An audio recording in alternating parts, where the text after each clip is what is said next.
السلام علیکم زه یم واجد الله او تاسو ګورئ زما فیسبوک او یوټیوب چینل. امید لرم چې ښه به او ژوند به مو ښه تېرېږي. بالاخره 23 نومبر هم راورسېده او په دې هر څه کې پرونۍ شپه ډېره زیاته اهمه وه، ځکه چې پرونۍ شپه یعنې د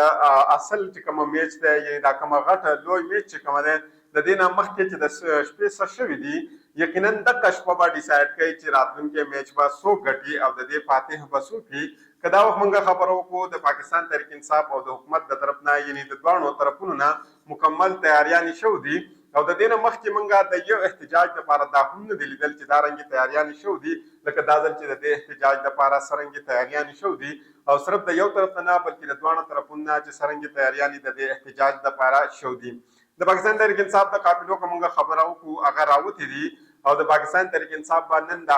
اټک په مقام باندې یو میچ وي د دې حکومت سره، خو د دې سره سره په دې کې څلور نور ښارونه داسې دي چې هغه هم سرپرایز ورکولی شي، چې پای کې دوه جوړوه ښارونه دي، یعنې اسلام آباد او راولپنډۍ، او د دې سره پکې دوه اهم د پنجاب ښارونه دي چې یو لاهور دی او یو فیصل آباد دی. دغه ځای نه هم د حکومت لپاره یو سرپرایز او د پاکستان تحریک انصاف لپاره راتللی شي. بل طرف ته که موږ وګورو د پرونۍ شپې نه د پاکستان تحریک انصاف او د حکومت په منځ کې د مذاکرات په حوالې سره خبرونه زیر گردش دي، یعنې په مارکیټ کې خپاره شوي دي چې د پاکستان تحریک انصاف او د حکومت په درمیان کې د دوی په منځ کې مذاکرات شوي دي، او ډېر اهم شخصیت دا مذاکرات کړي دي. د دې په حوالې سره ډېر اهم ډیټیل دي، هغه زه ستاسو مخې ته ږدم. خو د دې هر څه نه اول راځو او په دې خبره کوو آیا چې راولپنډي اسلام آباد سره په ملک کې نور کوم علاقې چې کومه دي دا وخت بندي کړی شوي دي د پاکستان د حکومت د طرف نه. د پی ټي آی دا ممکنه احتجاج چې کوم دی په دې کې جوړ ښارونه چې کوم د اسلام آباد پنډۍ هغه په ځای باندې، یعنې په مختلف ځایونو باندې هلته کنټینر لګولی شوي دي. د لاهور نه او د فیصل آباد نه چې اسلام آباد ته راتلونکي کومه لارې دي هغه لارې غونډې بندې کړی شوي دي. پاکستان تحریک انصاف ممکنه احتجاج پیش نظر راولپنډي او اسلام آباد دا تر اوسه وخته پورې تر سټینګ چې دا ویډیو ریکارډ کوم تر دې وخته پورې د 33 مقامات داسې دي چې هغې د بندولو کوشش لګیا دی او سلسله جاري ده. لاهور او فیصل آباد د طرف نه چې کومه لارې وفاقي دارالحکومت اسلام آباد طرف ته را روانې وي هغه لارې هم بندي کړل دي. د دې سره سره پاکستان تحریک انصاف د طرف نه 23 نومبر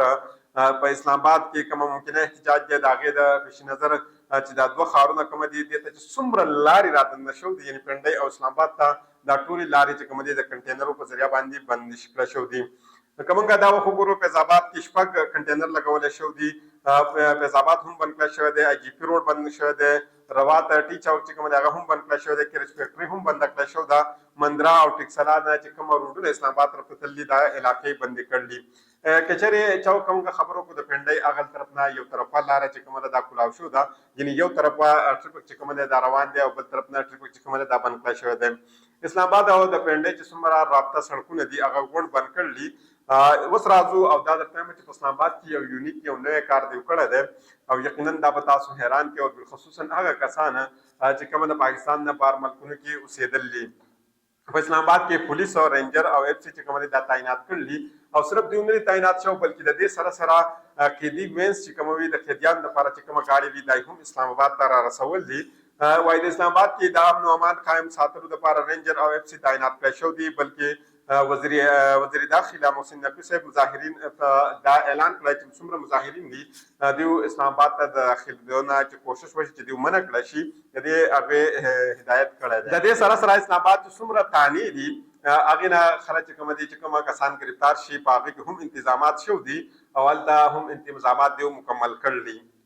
وزیر داخله محسن نقوي صاحب وینا دا ده چې دا ځل به اسلام آباد ته چې کوم کسان راځي او قانون په لاس کې اخلي دا به موږ واپس نه پرېږدو او دوی به موږ په اسلام آباد کې جیل کوو. یعنې د محسن نقوي صاحب د بېوقوفۍ ته تاسو وګورئ چې آیا ته به دومره ډېر خلک څرنګې په اسلام آباد کې ږدې. اسلام آباد خو یو وړوکی ځای دی او یو څو په حساب باندې په دې کې تانې دي، نو په کومه کومه تاڼو کې به ته دا کسان ځان سره ږدې. هغې ویل چې په هر حالات باندې موږ صورتحال چې کومه دی صورتحال امن او امان چې کومه دی دا به موږ یقیني جوړوو. د دې سره سره د یو بل کار دا کړی چې میټرو سروس چې کومه دی دا هم بند کړل دي او په پنجاب کې د 144 هم لګول ده. لاهور او اسلام آباد میټرو بس چې کومه دی دا بند کړی دی. میټرو بس چې کومه ټریک دی په هغې باندې دیو بیریر لګول دي او دغه بیریر په ذریعه باندې دوی چې کومه دی میټرو بس سروس چې کومه دی دا بند کړل دي او دوی ویل چې حکم ثاني تر څو پورې نه شوي تر هغې پورې به میټرو بس سروس چې کومه دی دا به بند وي. د پی ټی آی د احتجاج په پیش نظر باندې د اډیاله جیل د طرف نه ډیر اهم خبر راغلی دی او یقینا دا به تاسو د دې نه زیات هم حیران کی ځکه چې په اډیاله جیل کې صرف او صرف عمران خان صاحب نه اوسېږي بلکې دغلته په زرونو نور قیدیان چې کوم دي هغه هم دغلته اوسېږي او په دې اډیاله جیل کې موجود دي د هغوی ضرورتونه وي د هغې سره د هغې خاندانونو والا وي راځي د هغوی سره ملاقاتونه کوي خو دا خبر د حکومت تاسو به حیران کی د پی ټی آی د احتجاج په پیش نظر باندې اډیاله جیل د طرف ته چې څومره لارې تللي هغه مکمل طور باندې سیل کړی شوي دي جیل ته چې کومه لارې تللي مرکزي شارع هغه د هر قسمه ټریفک دپاره بنده کړله اډیاله جیل روډ باندې په ځای ځای باندې پولیس نفري هم دوی تعینات کړله د دې سره انټرنیټ چې کوم دی دا په ځینې ځایونو کې مکمل طور باندې بند دی او ځینې ځایونو کې جزوي طور باندې انټرنیټ یې هم بند کړی دی یعنې نه بند دی او نه کلاو دی نه چلیږي یعنې جزوي طور پر باندې بند دی یو طرف ته وزیر داخله محسن نقوي صاحب چې کومه دی هغوی دا خبره کړله چې د مسلح جتي چې کومه دی دا دوی راولي په هغې کې دا خبره هم کړله دا کلیم هم کړله چې افغانیان په دې کې موجود دي چې هغه پاکستاني شهري نه دي خو بل طرف ته عظما بخاري صاحبه چې کومه خبره مخکې کړې وه یقینا دا به د دې شاته نه پرېږدي همیشه به دا د پاکستان مسلم لیګ نونه د مرۍ هغه یو پړی جوړېږي هغې ویلې چې د پاکستان تحریک انصاف د دې کارکنانو سره به موږ داسې سلوک کوو څرنګه سلوک چې د دهشتګردو سره کېږي او یقینا د پاکستان تحریک انصاف چې څومره کارکنان دي کله چې عظما بخاري صاحبه خپل حلقې ته ځي نو د هغې سره به دقه شانته سلوک کوي لکه څرنګه یقین چې دی لري څرنګه چې دا سوچ لري چې د پاکستان تحریک انصاف د کارکنانو سره دا څه کول غواړي دا وخت موږ وګورو د حکومت چې کومه دی دا پاکستان تحریک انصاف ته دمکیانې هم ورکوي او کوشش کوي چې پاکستان تحریک انصاف په سن سواجه باندې دي رامنې کړي پاکستان تحریک انصاف او د حکومت د اخره چې کوم دی په خپلو کې د مذاکرات خبرې چې کوم دي دا د بېګانه روانې دي او زیر گردش چې د دوی په منځ کې مذاکرات چې کوم دی روان دي د ذرایع مطابق رانا ثناء الله صاحب محسن نقوي صاحب یو اعلی بل شخصیت دی چې هغوی د پاکستان تحریک انصاف سره رابطه کړله او د مذاکراتو کوشش یې کړی دی د دې مذاکرات او د رابطې ته پاکستان تحریک انصاف په ډېر ښه نظر باندې او په مثبت نظر باندې کتلي خو بل طرف ته پاکستان تحریک انصاف چې د دې په حوالې سره کومه خپل موقف ورکړی دی هغه ډېر زیات حیران کن دی د حکومت چې دا کوم موقف دی په دې کې یو شخصیت د وزیر اعظم سره د مشاورت یا د مذاکرات کولو مشوره هم ورکړله راځو زه تاسو ته د پاکستان تحریک انصاف په طرف نه چې په دې باندې کوم رد عمل راغلی دی دا زه ستاسو مخې ته ږدم هغې ویلې چې نه مونږ احتجاج ملتوي کوو او نه مونږ چې دی واپسي کوو د پی ټي آی احتجاج حکمت عملې چې کومه دا بالکل مونږ فاینل کړله او مونږ د دې لپاره یو خپله سټریټجي چې کومه ده دا الریډي جوړه کړله وزیر اعلی هاوس کې چې کومه اجلاس شوی دی په هغې کې پاکستان تحریک انصاف پنجاب چې څومره